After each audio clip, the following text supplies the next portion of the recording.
مش كل رائد أعمال بيعرف يسيب بصمته، لأن النجاح مش مجرد فكرة أو حاجات شكلها حلو وترندي. النجاح جرأة، رؤية وشخصية. بيبدأ صغير بس فكرته دايما سابقة. بيخلق الفرص مش بيدور عليها. في بوست باي بوسطة بنجمع لك قصص نجاح أكبر رواد الإي كوميرس، شركاء النجاح اللي صنعوا فرق وكبروا مع بوسطة على مدار السنين. جاهز تكتشف أسرار النجاح؟ انت النهارده عمال بتكبر جدا، ولو معكش ناس تشيل الكبر ده وتستوعب الكبر ده الدنيا هتقع. انا اتقال لي هارد لك كتير جدا على الموديل اللي انتوا عايزين تبتدوا بيه. اللي هو الموديل بتاعي هو ابويا، ولما جه يشتغل قال لك براكتس سبورتس از لايف ستايل. 95 شايف ان انت المفروض الرياضه دي اصلا تبقى لايف ستايل في حياتك. انا اسمي محمد عفيفي، كوفاوندر وي اب سبورتس. وي اب سبورتس اسست سنه 2022، بس احنا كان عندنا فاميلي بيزنس وما زال قائم. اتاسس 1995. ده الوالد هو اللي ابتداه، ان هو كان من زمان قوي عنده الفيجن ان هو يشتغل في الرياضه، ومن 95 بيقول لك practice sports as a lifestyle. هو طول عمره شايف ان الرياضه مهمه جدا وهو المفروض يشتغل فيها وشايفها ان هي بيزنس كويس. اخويا جويند 2010 وانا جويند 2011. بعد كده اختي جويند معانا ليتلي بقى في 2017. يعني في 2011 لما جينا نشتغل معاه كان عندنا فيجن ان احنا شايفين ان اونلاين ابتدى يجي في مصر، والمفروض ان احنا نبتدي نبيع البرودكتس بتاعتنا اونلاين. واحنا دايما اللي كان فارق معانا ان الوالد دايما عمره ما كان حاطط اي ريستريكشن لاي حاجه. لما كنت تروح له بموضوع يقول لك والله روح جرب وتعالى نتكلم في الارقام. فلما رحنا له اللي هو ايه رايك، انا شايف ان احنا المفروض نبتدي نبيع اونلاين، روح بيع. وكنا دايما بنسافر الانيول ميتنجز بتاعتنا مع التوكيلات اللي احنا واخدينها. كان تساله الاونلاين بيكونتريبيوت قد ايه، يقول لك بيكونتريبيوت فيري بروبر بورشن اوف ذا بزنس.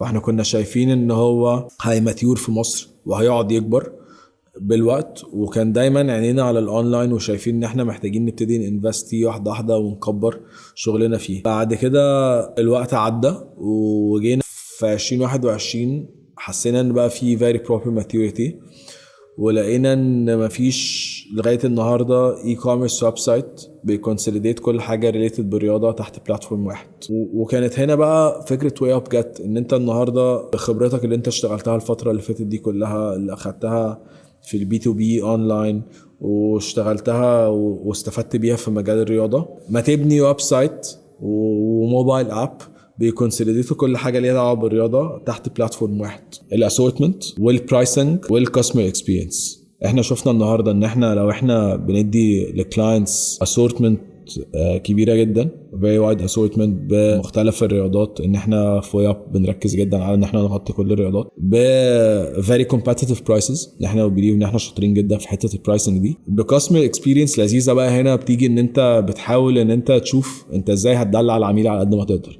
احنا بندي حلول كتيره جدا في البي ان بي الز، وبندي اوفرز جامده جدا في البرايسنج مع برودكت لذيذ. فده المفروض في الاخر ان هو يوصل العميل ان هو يبقى very satisfied ويخش ياخد الجيرني بتاعته على وي اب وهو مبسوط جدا، وفي الاخر يرجع لك تاني عشان ياخد اكسبيرينس لذيذه ان هو لما بيعمل اوردر بيوصل له بسرعه باسهل كوميونيكيتد على الويب سايت بكل حاجه سهله. فهتعرف بجد تريتين الكلاينت تاني. كنا مركزين جدا على الثلاثه بيلرز دول، وانا اي بليف ان دول من اهم 3 حاجات، ودول اكتر 3 حاجات فرقوا معانا واحنا بنبني وي اب، ولغايه النهارده احنا بنركز عليهم. احنا الفيجن بتاعتنا من الاول ان احنا كان فارق لنا جدا ان احنا كنا طول عمرنا شغالين بي تو بي. بعد كده لما جت فكره وي اب وشفنا ان مفيش حد بيكونسوليديت كل حاجه ليها دعوه بالرياضه، كان فارق لنا قوي ان احنا نبتدي نروح للبي تو سي. فكان عندنا دايما الديبيت بتاع هو احنا المفروض نفتح محل ولا احنا المفروض نفتح ويب سايت، وtook us a lot of time to take a decision. بعد كده شفنا ان اونلاين هو الحل، ان اونلاين هو سكيلبل جدا. احنا النهارده على وي اب احنا عندنا اكتر من 100 براند لوكال وانترناشونال براندز، عندنا بنغطي اكتر من 15 رياضه، عندنا اكتر من 30,000 منتج. احنا مستحيل كان يبقى عندنا حجم المنتجات دي في اي محل اون جراوند. هي دي فكره اونلاين، ان انت بتقدر تتوسع فيه وتحط اسورتمنت بشكل مرعب. قصه اندلس يعني، بس انت شطارتك ان انت تقدر تجيب فرايتي اوف برودكتس، ان احنا نقدم اسورتمنت محترمه وفي فيري بروبر برايسنج، وفي نفس الوقت نبقى بندي للكاستمر very good experience و seamless experience. we invested a lot في ده، ان احنا نبني بلاتفورم الجيرني بتاعت الكلاينت فيه سهله، وعملنا له موبايل اب لذيذه جدا ان هو يقدر يخش عليها ويشوف كل ده. ونقدر بعد كده نكوميونيكيت معاه ايزي، نبعت له نوتيفيكيشنز بسهوله ويقدر يتابعنا بشكل اسهل بكتير. فده فرق معانا جدا، ان احنا فارق لنا قوي ان احنا دايما نركز على الريتنشن. ففرق لنا قوي كلاينت اللي يخش عندنا ياخد اكسبيرينس كويسه، بيشوف اسورتمنت لذيذه، اسعار فيري كومبيتيتيف، ولما يجي يشتري وياخد اكسبيرينس سهله فيرجع لنا تاني. بنشتغل عليه قوي ثرو ذا اب، ان احنا ازاي نرتين الكلاينت بتاعنا وازاي ان احنا نبقى بنكوميونيكيت معاه على طول. وطبعا ثرو ماركتنج شانلز كتيره جدا. يعني احنا كان بالنسبه لنا مهم قوي ان احنا نحاول على قد ما نقدر نخلي البيس بتاع الاوبريشنز يبقى ماشي مع البيس بتاع الكوميرشال. وانا اي بليف ان دي حاجه صعبه جدا الشركات تحاول تعملها في الاي كوميرس، ان دايما في حاجه سابقه حاجه. فاحنا لما ابتدينا جالنا سبايكس رهيبه في الكوميرشال، كنا اوبريشني لسه مش جاهزين لها، ان احنا وي اوفر اتشيفد تارجتس بطريقه مرعبه، وجالنا سبايكس رهيبه جدا. فخلقت لنا مشاكل، بس مشاكل حلوه، وريتنا ايه البوتل نكس اللي عندنا في الاوبريشنز. فو انفستد هافلي في الاوبريشنز، وي اوتوميتد المخزن بتاعنا كله، عملنا فيري بروبر انفراستراكشر للاوبريشنز عشان لما نيجي نسكيل مفيش اي مشاكل تقابلنا. وده الحمد لله النهارده مسهل علينا ان احنا نو ماتر ايه الفوليومز اللي احنا حاطينها، طبعا مع الاكسبكتد تارجتس اللي احنا بنفوركاست ليها وبنكوميونيكيت مع التيمز، بنعرف الحمد لله ان احنا نهندلها ونطلعها بشكل فيري سموث، والناس تبقى في الاخر الاسئله ايه اللي كوميونيكيتد معاها بيوصل لها.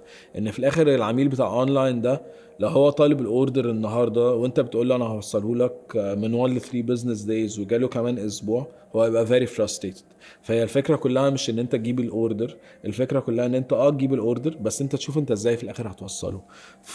فاحنا مقتنعين جدا بحته ان الاوبريشن زي الباك بوم بتاع الشركه. فكده كده طول ما هي سوليد وطول ما هي الانفراستراكشر بتاعها يستحمل جروث ويستحمل سكيلابيليتي، دي مهمه جدا ان انت نو ماتر انت هتقابل سبايكس قد ايه انت هتبقى جاهز لها. احنا النهارده عندنا سيزونز بتحصل اكروس السنه مختلفه، زي بلاك فرايداي، الانيفرساري بتاعتنا، الباك تو سكول، بيحصل سبايكس في السيلز تبقى رهيبه. انت ازاي بقى بتقدر ان انت تتعامل مع التشالنجز دي، وازاي بتقدر ان انت التيم بتاعك يبقى فيري سوليد وستراكتشرد ان هو يعدي الحتت دي، ومحتاج يبقى معاك بارتنرز يقدروا يساعدوك throughout الجيرني دي ويسهلوا عليك الكلام ده كله. ان انا اي بليف ان انت الشركات عامه الجامده بتبان في البيك تايمز مش في الدي تو دي العادي، وده اللي احنا دايما كان عندنا تخوف ليه، ان احنا ازاي في الاوقات دي ازاي ان احنا نقدر ندي اداء ثابت واداء كويس عشان نعرف نحافظ على العملاء بتاعتنا ونديهم خدمه كويسه عشان يعرفوا يرجعوا لنا تاني. فاحنا اهتمينا جدا بالحته دي، استثمرنا جامد جدا في التيم في الحته دي، وفرق معانا جدا ان احنا الحمد لله دايما في السيزونز بنتفاجئ بارقام ما كناش مستنيينها. الحمد لله لو ما كناش بانين الانفراستراكشر ده ما كناش هنعرف نستحمل الفوليومز اللي بتجيلنا دي. ان احنا النهارده احنا وسيرف اكتر من 250 الف عميل، واحنا شايفين ان احنا لسه بنبتدي. فالاوبريشنز دايما هي اللي انت بتقدر تبني عليها البيزنس. احنا في ويب لما ابتدينا طبعا قابلنا تشالنجز كبيره جدا. كان عندنا من ضمن الحاجات اللي احنا بنقابلها ان الناس بتخش تقول لك المنتج ده اصلي ولا لا، بس احنا من داي 1 كنا واخدين قرار ان احنا طبعا ما فيش اي حاجه لسه على الويب سايت غير ان احنا نبيع اوثنتيك برودكتس. فكنا دايما فارق لنا ان احنا دايما ننقل فيري جود برودكت نوليدج للتيم بتاع الكاستمر سيرفيس، ان هو دايما هو بيكوميونيكيت مع كلاينتس، يقدر ان هو يطمنهم ويوريهم الحاجات اللي تثبت لهم الكلام ده. وفي نفس الوقت احنا دايما بنكوميونيكيت مع كلاينت ان انت ممكن تشتري. احنا اول فتره كنا عاملين حاجه اسمها تراي اند باي، لو الناس لسه ما كانتش واثقه ان احنا البرودكت بتاعتنا اصليه ولا لا، فكانت الناس بتطلب الاوردر، بتجرب البرودكت، بعد كده لو البرودكت تمام بتدفعه، ودي فتحناها لوقت معين. بعد كده رجعنا قفلناها تاني، بس دي عرفت الناس ان احنا فعلا منتجاتنا اصليه. وفي نفس الوقت احنا بنحاول دايما ان احنا ندي للكلاينت الاريحيه بتاعت الاسترجاع والاستبدال، وبنحاول ما نصعبش الاكسبيرينس عليه. فدايما احنا ثرو الشانلز بتاعتنا بنكوميونيكيت مع الكلاينت. لو الكلاينت عنده تخوف بنحاول نطمنه، وبنقول له اطلب لو انت حسيت ان البرودكت فيه حاجه، او لو انت ما اطمنتش تقدر بكل سهوله ان انت ترجعه. فده دايما كان بيحل المشكله دي. وانا اي بليف ان البراند اكويتي دي بتتبني بالوقت، بس احنا دايما بنحاول نبنيها باسرع طرق عشان نكسب وقت على قد ما نقدر. انا اتقال لي هارد لك كتير جدا واحنا بنبتدي، رحنا لناس كتيره واحنا عندنا very good connections في السوق بتاع الرياضه. في ناس كانوا very supportive وساعدونا، في ناس قالوا لنا هارد لك على الموديل اللي انتوا عايزين تبتدوا بيه. اتقلب لصالحنا ان احنا بعد ما الحمد لله ابتدينا واثبتنا نجاح، الناس دي رجعت تاني عايزه تشتغل معانا باي شكل ما.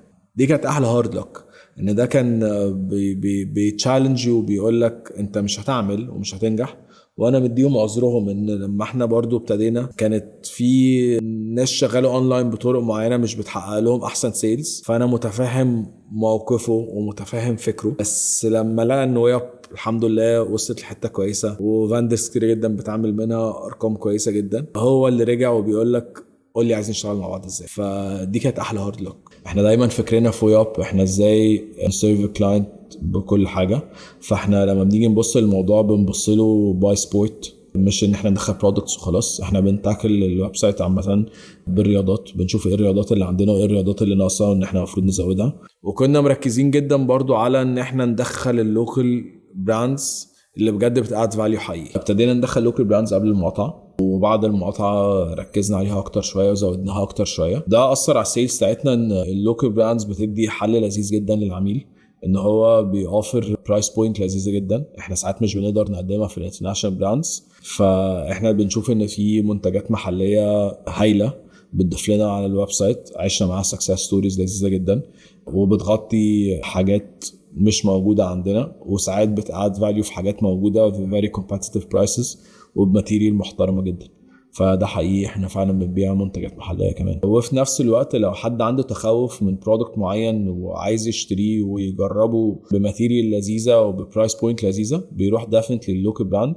وساعات احنا بنخسر كلاينتس ان هي دي كانت افورد او مستغلين الحاجه بتاعت الانترناشونال براندز، فبيبقى بالنسبه لنا introducing a local brand ببرايس بوينت كويسه باسورتمنت كويسه it's very good to have. وده حصل فعلا، احنا مدخلين كذا لوكال براند هايلين فرقوا معانا جدا في السيلز بتاعتنا على الويب سايت. وفي نفس الوقت احنا من كتر ما احنا مؤمنين بالحته بتاعت اللوكال براندز رحنا اكتر كمان للحته دي، وطلعنا اول برايفت براند عندنا على ويب هو اسمه NYA Not Your Average، وابتدينا بيه والحمد لله طلعنا منه كذا دروب و they are doing well. وشايفين ان لسه في بوتنشال رهيب في حته اللوكال براندز، وشايفين ان الماركت كبير جدا وبنتبسط قوي لما نلاقي سكسسفل لوكال براند نحطه على الويب سايت يعاد فاليو حقيقي. فدي حاجه احنا بنركز فيها جدا وهنركز فيها اكتر الفتره الجايه. انا شايف برضو ان بوسطة ساعدتنا جدا في الكلام ده، ان الشغل مع بوسطة لذيذ جدا، ان بوسطة شركه فيري كونسيستنت. احنا من الحاجات اللي بنركز عليها في ويب ان احنا ندي اداء ثابت وان احنا ندي اداء كونسيستنت. فلما انت بتخش على الويب سايت وبتطلب الحاجه تجيلك بطريقه فيري ستراكتشرد وطريقه فيري بروبر. بوسطة نفس الفكره، بوسطة بيجي وقت البيكس يقول لك قبلها من بدري قول لي ايه الفوليوم بتاعتك، ايه الاكسبكتد ان انت تطلعه. ولو هو عنده unexpected volume جاله في وقت معين او فلو جاله رهيب ما كانش عامل حسابه عليه، بيجي كوميونيكيت معاك على مناطق معينه عشان انت ما يحصلش عندك مشكله، عشان يخليك تحافظ على الكاستمر اكسبيرينس اللي انت بتديها وعلى الكونسيستنسي في الاداء اللي انت بتحاول دايما تحافظ عليه. فده choosing the partners انا بليف ان هي حاجه مهمه جدا. ان انت النهارده لما بتنجح بناس مختلفة شغالة معاك بتساعدك throughout the journey ان انت توصل للحاجات دي.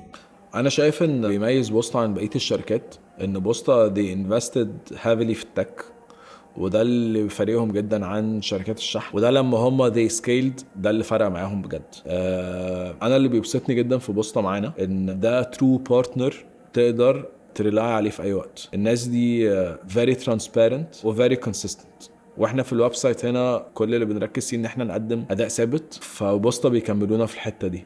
بوسطة very transparent when it comes للcommunication بتاع البيك تايمز بالفوليومز، انت هتطلع ايه امتى بايه اللي هيحصل وكده.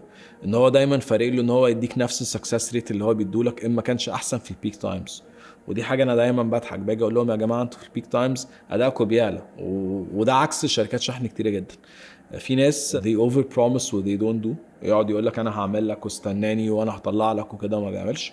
بوسطة بالعكس، بوسطة بيكومينيكيت معاك كل حاجة بترانسبيرنسي رهيبة، حتى لو هو عارف ان الحاجة دي ممكن تضايقك او تأثر على الفوليومز اللي انت هتديها له، بس هو بيفرق له قوي ان هو يجي يقول لك حاجة هو هيعملها ويستقليها. وانا شايف ان دي انجح حاجة، ان هو بيديك اداء ثابت، فانا النهاردة بقدر اعتمد عليه وابقى عارف ان هو فعلا الحاجة اللي هو بيقولها لي هو هيعملها.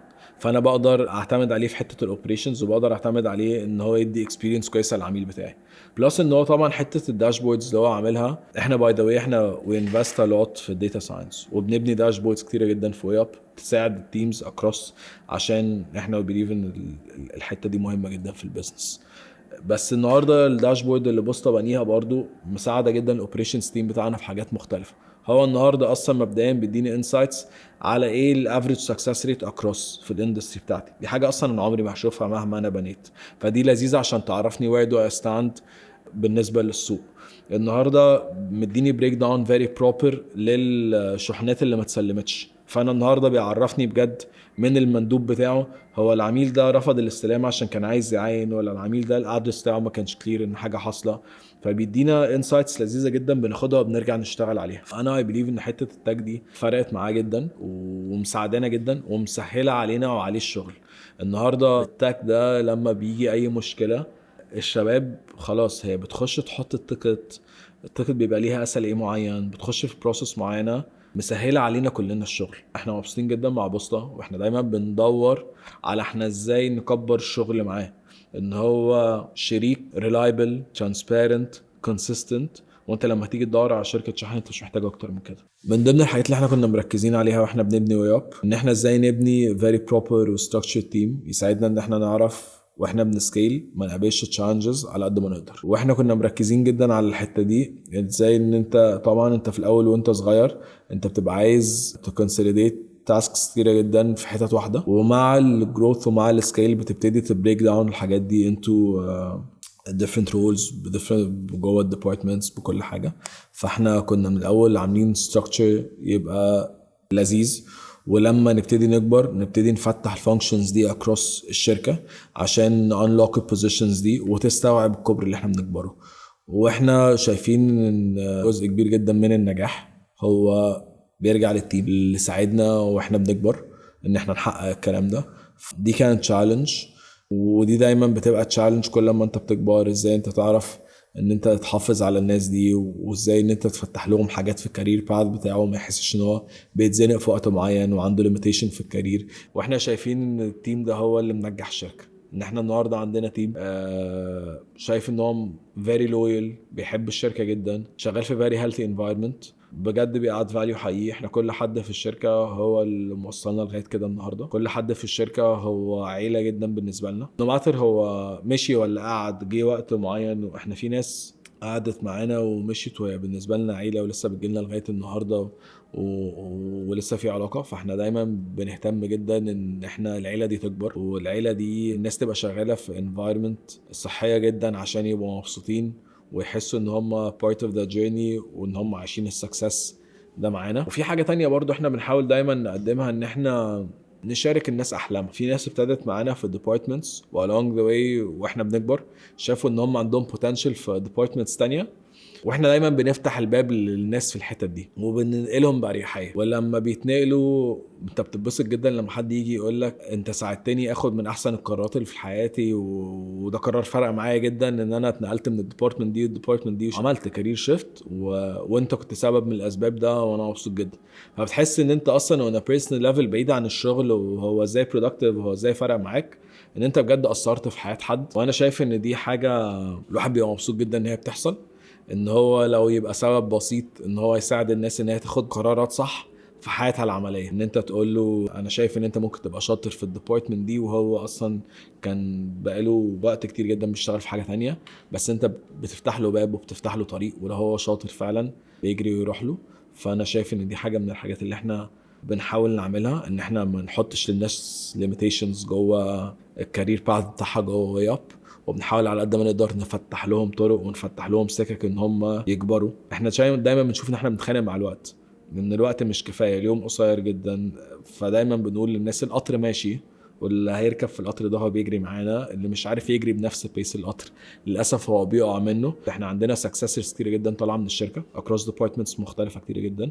الواحد هيز فيري براود ان هو شغال معاهم، دي نماذج بتزقك لقدام، ودي ناس دايما كانت شايفه ان لما الطرق دي اتفتحت لها انت فتحت له بس ربع باب، هو زق وجري ومكسر الدنيا. فالواحد بيتبسط جدا لما بيلاقي الاكزامبلز دي بتحصل، وان هو بيبقى سبب صغير ان هو يساعد الناس انها تحقق. عشان كده لما انت النهارده تيجي تقول لي انت بتوصف وياب في كلمه، توصف ايه؟ اقول لك ان انا اوصف ان احنا هاسلرز. احنا كل حد في الشركه هو بيهاصل معانا، كل حد في الشركه هو عايش الحلم معانا. ان احنا دايما في الاخر لما يجي حد يقول لنا انتم مكسرين الدنيا، بنقول له احنا بجد لسه بنبتدي. ان احنا بنبيليف ان احنا فعلا لسه بنبتدي، احنا لسه قدامنا كتير جدا، احنا لسه البوتنشال بتاعنا رهيب واحنا شايفين ده، وشايفين ان مصر فيها بوتنشال كبير جدا. فاحنا عشان كده دايما لما تيجي تقول لي شايف وياب ايه، اقول لك احنا هاسلرز. الشركه كلها هاسلرز، الفاوندرز هاسلرز، انا واخويا واختي هاسلرز، اي موظف في الشركه هاسلر من اول مين. ولو حد جه اللي هو الموظف العادي اللي هو طبق الموظف جاي يشتغل من كذا لكذا وما عندوش الروح دي وما عندوش الباشن اللي عندنا، هو بيلاقي نفسه في الاخر ان هو مش بيفت ان في الشركه، وغصب عنه مش بيبقى راكب على الشركه. يا اما في ناس بتبقى جايه عاديه وبيلاقي ده ال الروح والفايب اللي في الشركه، فبيتحول وبيبقى زينا. ودي بتبقى حاجه لذيذه جدا ان انت بتلاقي الناس بتبقى جايه باتيتيود معين، وبتلاقي البيس في الشركه سريع جدا. ان اي كوميرس احنا كل يوم بنتعلم حاجه جديده. اي كوميرس سريع جدا ومتغير جدا، ولو انت ما مشيتش بنفس السرعه بتاعته انت هتتاكل. فانت مهم جدا ان انت تبقى اجايل، ومهم جدا ان انت تبقى سريع وماشي بنفس البيس. فده دايما احنا بنحاول ننقله للتيم، والتيم دايما بيساعدنا في ده، وكلنا بنحصل مع بعض. احنا في حته اللي اعتمدنا عليه دي، احنا اعتمدنا على ان احنا ندي very proper customer experience. وعشان كده انا بقول three main pillars اللي احنا مركزين عليهم، اللي هو بتاعت الاسورتمنت والبرايسنج والكاستمر اكسبيرينس، هم مهمين جدا. ان ده اللي بيخلق لك ريتنشن. انا النهارده لما انت تخش على ويب تلاقي very wide assortment بكل حاجه انت بتدوري عليها تلاقيها ب very competitive prices when you compare it to competition. وتخشي تطلبيها ويجي لك بقى والجيرني بتاعتك تبقى seamless، ويجي لك بقى في الاخر برودكت بشكل لذيذ وسريع، زي ما الاسل ايه communicated، وزي ما كل حاجه احنا بنقولها وصلت لك، انت هتتبسطي جدا. فده اللي هيخليكي تخشي تطلبي تاني على ويب، وده اللي هيخلق لك الريتنشن، وده اللي خلانا نعمل لويالتي بروجرام بتاعنا اللي احنا لسه بنتستو وبنطلعه دلوقتي. لقينا عليه تراكشن مرعب الحمد لله. الناس مبسوطه جدا ان هو طلع، عشان هم بيستخدموا ويب في اي حاجه هم محتاجينها الرياضه بجد. انا شايف ان احنا شاطرين قوي في حته الاسورتمنت. احنا بنغطي رياضات وبنغطي برودكتس محدش مهتم جدا بيها.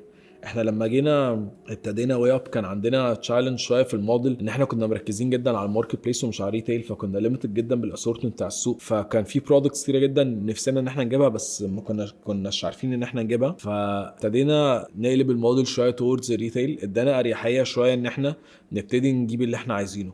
وانا اي بليف ان احنا محدش مركز جدا في ان هو يقدم كل حاجه للعميل. انت النهارده لو انت بجد بتلعب رياضه وبتفكر في اي حاجه ريليتد برياضه، خش على وياب هتلاقيها. ان احنا مش بنبص ان احنا نلست برودكت على وياب عشان هو هيبيع، احنا بنلست برودكت على وياب عشان احنا نغطي كل حاجه ليها دعوه بالرياضه بجد. احنا اللي احنا بنميزنا ان احنا بجد وان ستوب شوب لكل حاجه ريليتد بسبورتس. لو بتفكر في اي حاجه ليها دعوه بالرياضه انت هتخش هتلاقيها على وياب. واحنا دايما مش واقفين، يعني احنا مش شايفين ان احنا جايبين اخر الموضوع. كل شويه في حاجات جديده بتنزل، كل شويه في رياضات ممكن تطلع. في بيكل بول لسه طالعه، احنا عندنا بيكل بول على الويب سايت، والله عندنا بادمنتون على الويب سايت. الرياضات دي هتقولي لي هتبيع بكام، هقول لك مش مهم، بس هقول لك مهم ان لو حد ابتدى يلعب بيكل بول يخش يلاقي بيكل بول على ويب. ان ده اللي فارقني بجد على اي ويب سايت تاني.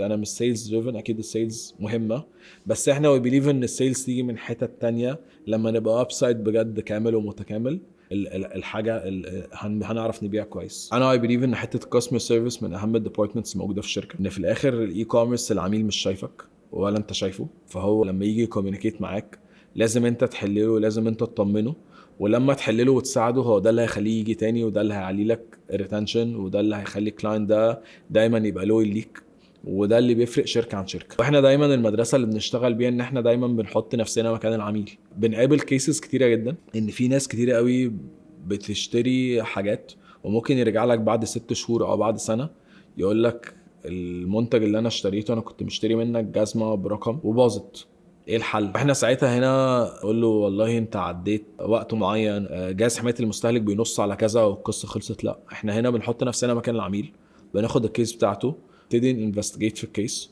وفي عملاء كتيره جدا بنجيب لها حقوقها بطرق مختلفه جدا عشان في الاخر العميل ده يبقى سعيد ويبقى راضي بالاكسبيرينس بتاعته، عشان وده اللي في الاخر اللي بيبني التراست واللويالتي، وده اللي بيخلي الناس ترجع لنا تاني. احنا بنركز قوي في الحته دي وبنهتم قوي بيها، وبنشوف ان دي حاجه من الحاجات اللي بتفرقك دايما عن السوق. ان لو انت دايما مركز ان انت ازاي تحل العميل بتاعك مشكلته ايا كانت ايه هي، طبعا من غير ما يكون هو بيابيوز الويب سايت، ان للاسف ساعات بنقابل كيسز زي دي، مهم جدا ان انت تركز ان انت تساعد الكلاينت بتاعك. طبعا احنا بنحط مجهود جدا في الحته الكوميرشال دي عشان العميل بيبقى عنده اكسبكتيشنز عاليه جدا لما بنيجي لوقت السيزونز، عشان هو بيبقى قاعد مستني. وفي عملاء كتير جدا بتقعد تستنى السيزونز عشان يخش عايز يشتري في السيزونز عشان متوقع اوفرز. احنا بنحاول نعمل ميكس ما بين كل حاجه، بنحاول ندي very competitive prices. ساعات بنشتغل شويه على الباندلز، ان احنا نكروس سيل حاجات مع بعض والناس تخش تلاقي حاجات باندل مع بعض بديسكاونتس مختلفه. وفي نفس الوقت بنجيب لهم حلول لذيذة جدا من عمليات التقسيط عشان بنسهل عليه عملية الشراء. لما يخش يلاقي ان في اوفرز لذيذة من BNPLs مختلفة، دي بتسهل عليه ان هو يقدر يخش ياخد قراره بسهولة. فبتبقى صعبة، بس احنا بنمانج في الاخر ان احنا نحاول على قد ما نقدر ندي للكلاينت حاجة تبقى لذيذة جدا بالنسبة له، وفي نفس الوقت اليونت ايكونومكس ساعتها على الشركة تبقى هيلثي. انا شايف ان في براندات كتيره جدا بتوعد بحاجات ما بتعملهاش، وانا شايف ان دي حاجه عامه انا بنصحكم يا جماعه ما تعملوش كده.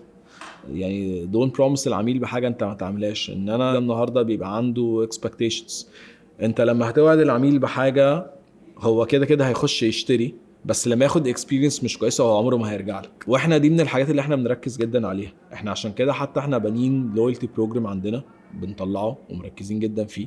مهم جدا ان انا اللي اقوله للعميل وكوميونيكيته معاه اعمله. انا النهارده الكلاينت ده مش عارفني وانا ببني اسمي، فانا عشان ابقى ريلايبل والناس دي تحترمني والناس دي ترجع لي تاني، محتاج ان اللي انا كوميونيكيته معاه ابقى هو اللي انا بجد هعمله. برضو من الحاجات اللي احنا بنركز فيها جدا هي حته الماركتنج. احنا النهارده الماركتنج تيم بتاعنا عامل مجهود جامد جدا اونلاين واون جراوند. احنا ابتدينا نعمل اكتيفيشنز اون جراوند رهيبه.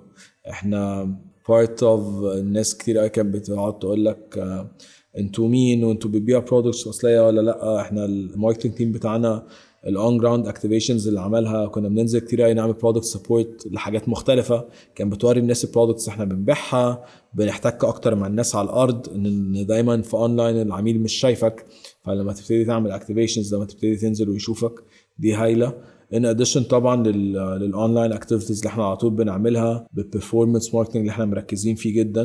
لا احنا الماركتنج تيم عندنا الصراحه هو كوميرشال تيم ليهم دور مرعب في اللي احنا وصلنا لغايه دلوقتي. انا شايف ان صعب قوي ان انت تبني بزنس على ترندز، فاحنا ديفنتلي مش معتمدين على الترندز، احنا شغالين عادي throughout السنه. بس انت دايما بيجي لك حاجات لذيذه طالعه ترندنج، وانت دايما من شطارتك ان انت تجيب للكلاينت بتاعك البرودكت اللي طالع ترندنج، او دايما تبقى مميز انت بتجيب حاجات مش موجوده. فاحنا مثلا فور انستنس مثلا مره في كاس العالم اللي فات جبنا للناس البوم كاس العالم، وكنا احنا اول ناس ننزله اونلاين، وده فرق جدا مع الناس وجاب لنا كاستمر اكوزيشن مرعب. وكان في كلاينتس هتموت على البوم كاس العالم ده. انا هيوج فان اوف الكوره، وبالنسبه لي بستنى كاس العالم عشان الالبوم ينزل عشان اجمع الصور. ولما جبناه للناس الناس كانت بالنسبه لها لذيذه جدا.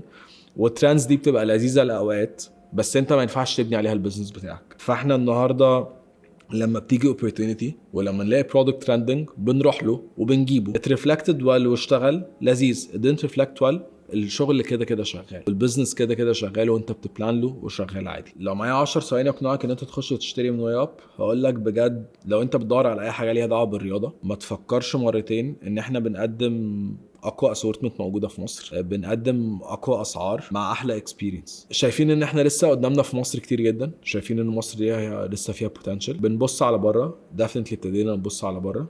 احنا شايفين ان احنا سونر اور ليتر هنحتاج ان احنا نطلع بره، بس احنا الحمد لله اللي احنا بنعمله في مصر دلوقتي احنا شاطرين فيه. عارفين ناخد ماركت شير بطريقه لذيذه، بس شايفين ان احنا لسه قدامنا شويه في مصر. فاحنا مركزين جدا في مصر الفتره الجايه، وديفنتلي بره بالنسبه لنا the next step بنبص عليها. التايمنج بتاعها امتى لسه بنتكلم فيه، بس it's definitely a next step.